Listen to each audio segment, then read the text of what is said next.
I think NFTs are going to be a framework that we trade in, collect in, utility in, access in for the rest of our collective lives. You got your perspective. I just want to be happy. Don't you want to be happy?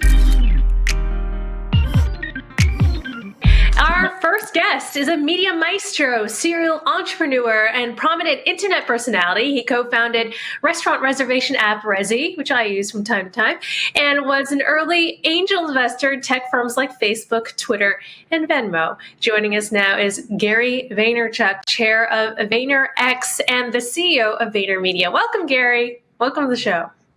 Thanks for having me. How are you guys? Yeah. Great to have you. Great.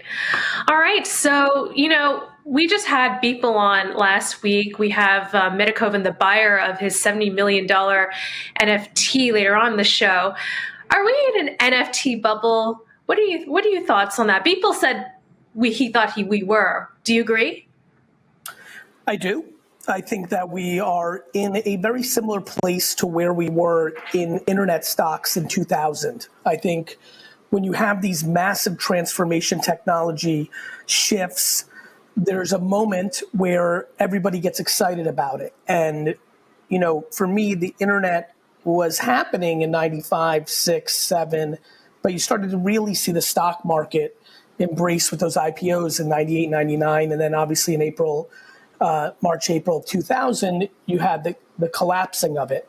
At the time of the stocks, a lot of people talked about the internet being a fad and it never being meaningful for businesses, blah, blah, blah. What happened in reality was the internet was this game-changing revolution of technology, but a lot of the early projects were just overpriced on the excitement. I think we're absolutely in the replication of this. I think NFTs are going to be a framework that we trade in, collect in, utility in, access in for the rest of our collective lives. But I think some of the projects that you're seeing right now on the individual pieces are going to burst. So you have a long experience in marketing and are obviously quite skilled at that. Until recently, Bitcoin was widely considered to have a marketing problem. Like people just didn't get it. Like the mainstream just didn't get it. Now that's changed a little bit just because of the price. But if you had to give kind of like the elevator pitch for Bitcoin, like the quick marketing soundbite, what would you say? Like how would you sell Bitcoin to the masses? To me, if I was selling Bitcoin, I would speak about history. Why did gold do X, Y, Z? Why did fiat happen? Like, what is the human psychology to acceptance? I would speak about things that could happen, like what if Amazon accepts it? What if XYZ country invests aggressively at it? So I think there's a lot of logical steps to continue the affirmation and confirmation of the currency. And I think history has proven that. And I would use history and examples of one domino effect that could change the outcome for the people that are cynical about it. So to follow up on that, how would you market NFTs? If NFTs, like right now, there's all these people being like, why is someone spending $70 million on a JPEG? Like if you just had to quickly explain to somebody what the value is of an NFT, what would you say? I usually go down the route of, do you know somebody who's bought a Fortnite skin for $100, comma, do you think a blue check on Instagram is worth something, comma, I educate them for a minute on the metadata on the NFTs and speak about access, membership clubs, VIP treatments, one-on-one dinners, and talk about all the charity events and things that are sold when people get access to things that they can't get access to. So getting back to the topic, keeping on this whole idea of the NFT bubble, et cetera, nonetheless, NFTs, how would you translate that into the real world? How would you translate, you've been in the business of selling physical goods.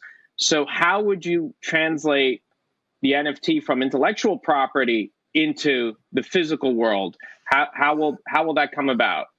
I think people are really underestimating and undereducated on the smart contracts. And the reality is you could sell the digital asset, then deliver the individual the physical good. But then in the smart contract, let me give you an example. If I decide I have a book coming out in November, but then I'm a free agent and I was going to sign another book deal. Now I'm debating, should I just NFT my book after that, print 200,000 copies, make an NFT replication of the cover, make 190,000 that look exactly like the cover. And if you buy it for $20, the NFT, I send you the book. It's literally, and you have now this little digital asset that you might be able to trade on to make some of your dollars back or what have you. But then there's 10,000 covers left. 9,000 of those can be silver covers, and they may be $100. But what that does in the smart contract is it allows you to be part of my book club. And once a month, once a week, whatever I decide in the smart contract, I will go with that small group and do Q&A and learnings. That leaves 100 gold books that might be things like one-on-one dinners or a live conference, and maybe one platinum book that is somebody that gets to spend a month with me. The access underneath the smart contract, I think, is going to end up being the aha for a lot of people as they become more educated that it's not just a JPEG. Not to mention, people care about the ownership of provenance.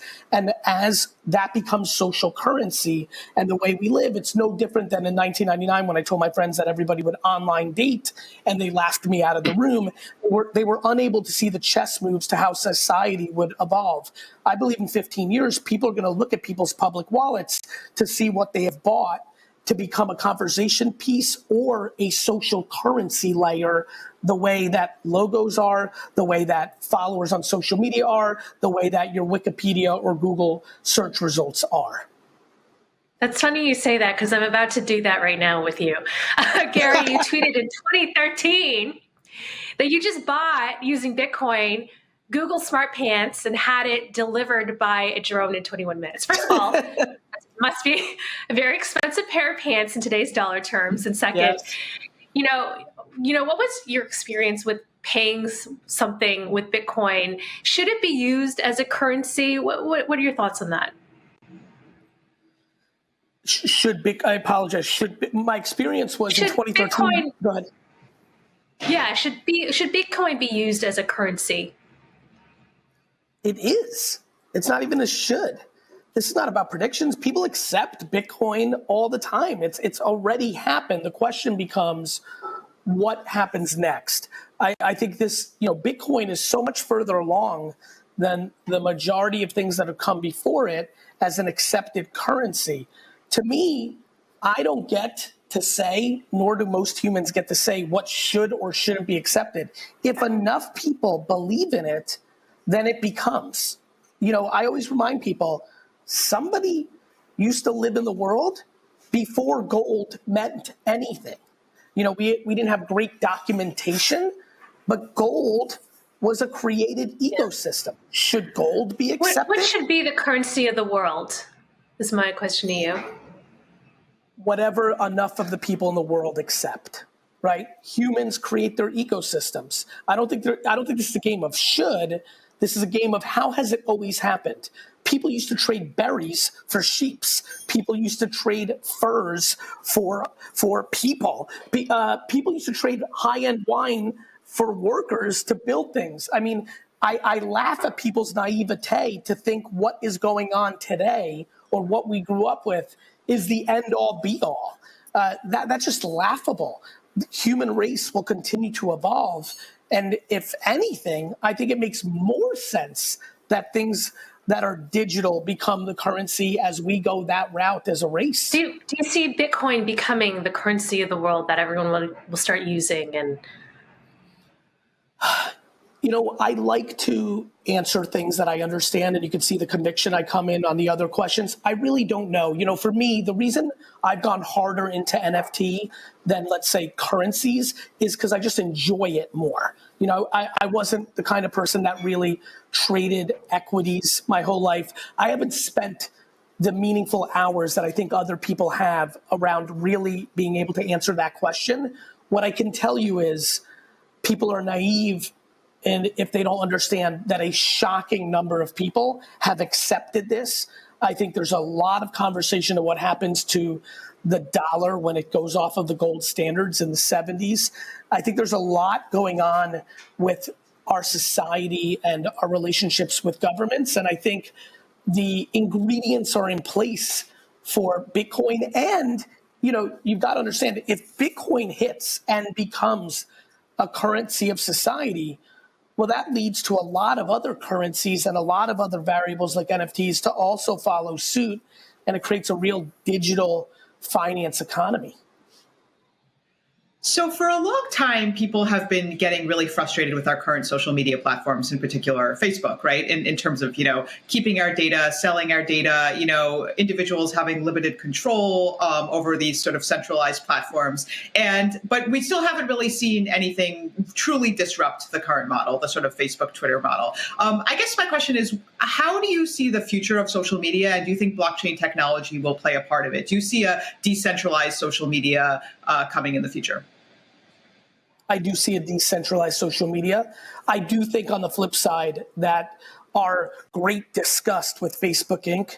is more of a mainstream media headline than reality. I haven't seen this grand exodus from Instagram because they sell our data.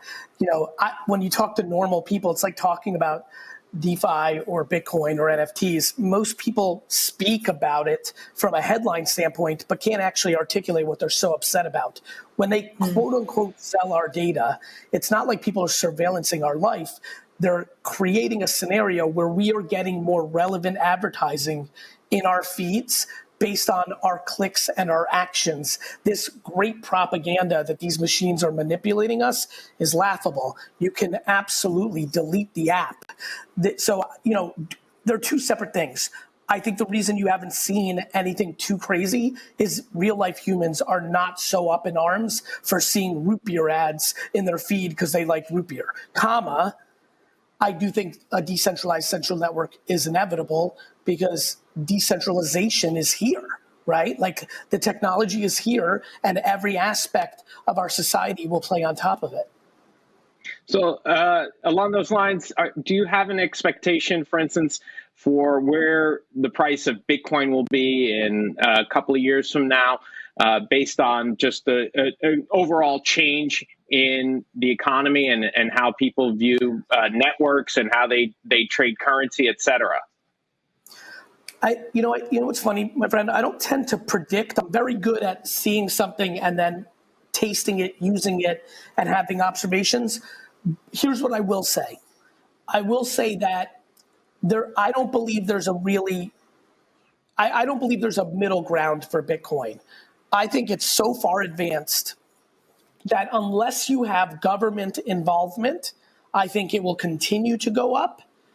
And then if you do have massive government regulations, if Russia, America, Europe decides to say if you are a citizen of our state, our sovereign nation, you are not allowed to hold this, I think you've got a whole nother bag of issues and who knows what comes out of that.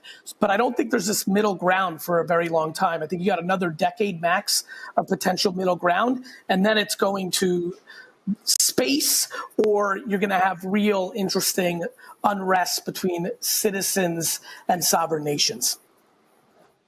Thanks. All right. Thank you so much, Gary, for joining us this morning and sharing your thoughts. Always a pleasure. Thanks for having me, team. Bye-bye. YouTube watcher, what's up? It's Garyvee. First of all, thank you so much. I hope you're doing super well during these times. I also want to ask you, please subscribe because my commitment and exploration of YouTube is about to explode. Stories, polls, more content, more engagement, more surprise and delight. This is the time to subscribe. I hope you consider it, and I hope I see you soon.